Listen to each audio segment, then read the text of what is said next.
I've had hundreds of people ask me to test whether or not a gas engine will run off of 100% kerosene.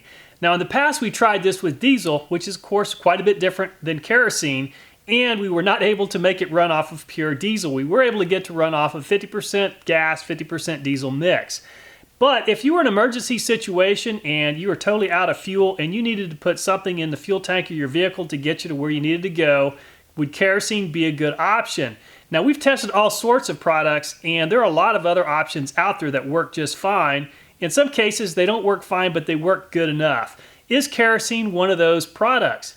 In addition to testing whether or not it'll run, if it does work, what we're going to do is look inside the combustion chamber to see what it does inside the engine. Is it going to cause a lot of carbon buildup, or is it actually going to clean carbon? Also, we're going to take a look inside the see-through cylinder head while the engine is running and see what it actually looks like to see if it looks different than, say, using regular gasoline. Anyway, we've got some interesting tests lined up, so let's go ahead and get this project underway.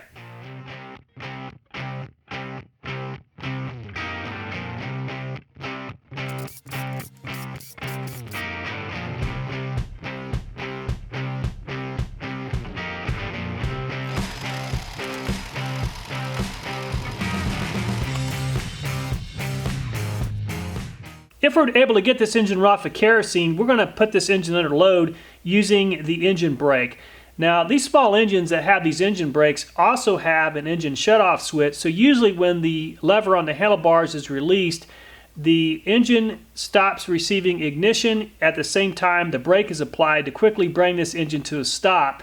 I went ahead and disconnected the engine shutoff switch, so this engine is going to run with the brake on, applying a load. We're only going to run this with the brake on for about 2 to 3 minutes at a time because this becomes very hot with the brake on. So this is a safety data sheet for the K1 kerosene that we'll be testing today. And by the way, the difference between K1 and K2 kerosene, the main thing is there's a lot less sulfur in K1. K1 is a much cleaner burning kerosene. Anyway, the auto ignition temperature for kerosene is 254 degrees Celsius, 490 degrees Fahrenheit, and the flash point is 66 degrees Celsius or 152 degrees Fahrenheit. We're going to start by trying straight kerosene. I'm only going to add about 8 ounces of kerosene to begin with because if it doesn't work, I want to come back and mix in a little bit of gasoline, and I don't want the tank to be totally full. So what I'm going to do is just go ahead and pour out 8 ounces. The first thing we're going to do is run this engine just to make sure there's no fuel that's in the bowl. I want to make sure that when this thing starts that it's running on pure kerosene.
I'm really impressed with how well the engine ran on kerosene. I did have to make an adjustment to the carburetor, so I have another engine I'm going to test using straight gasoline for a full tank of fuel, and then we're going to see how much carbon buildup is in the engine, and then we're going to run it with kerosene to see if it's actually more carboned up or about the same or maybe less.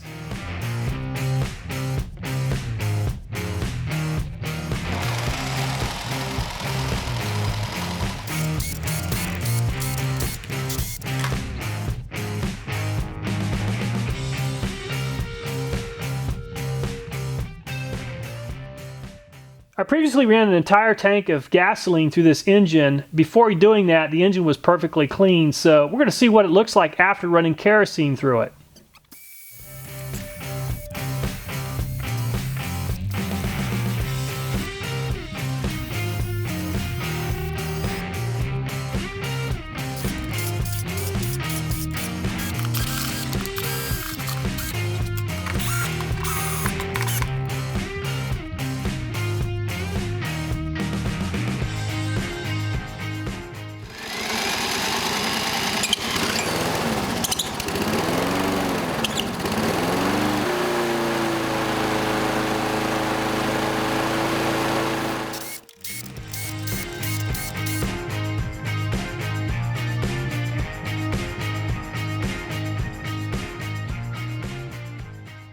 We previously used this generator to measure fuel efficiency, so we know what the fuel efficiency is for gasoline.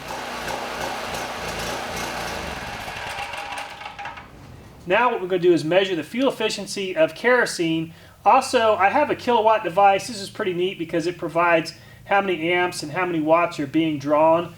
So we're going to use a space heater at its highest setting, which is somewhere around 1500 watts, to put a load on the engine just to see how the engine performs.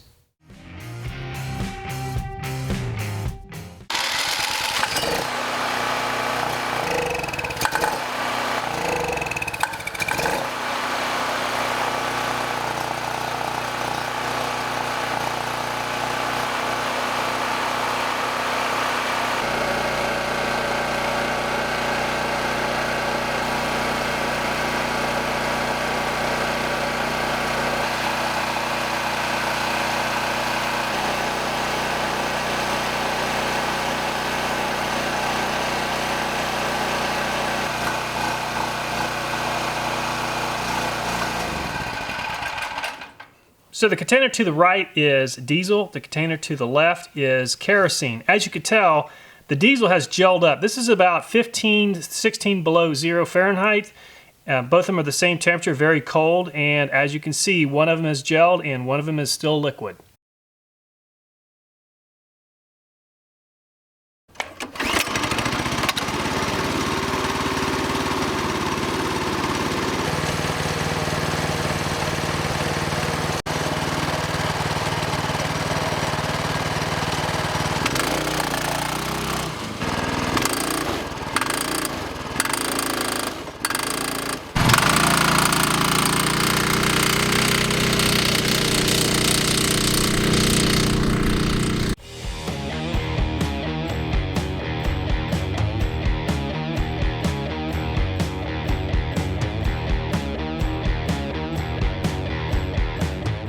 Okay, so the kerosene is causing this engine to spark knock a lot. It's pinging all the way down the runway and back. So what I'm going to do is add some octane boost to see if this helps.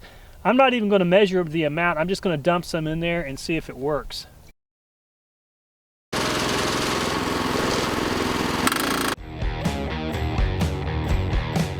So the octane booster seemed to help a little bit, but this engine is still knocking a lot, pinging a lot.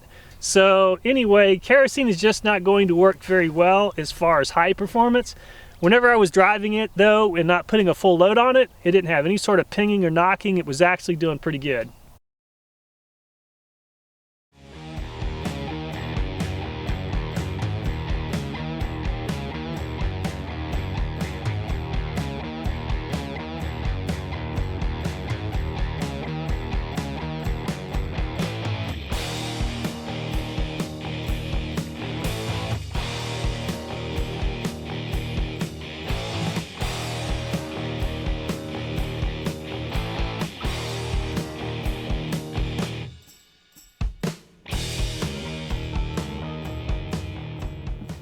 Well, I have to admit, kerosene worked a lot better than I had anticipated. I really thought it would work more like diesel. However, it turned out that we could run the engine on pure kerosene.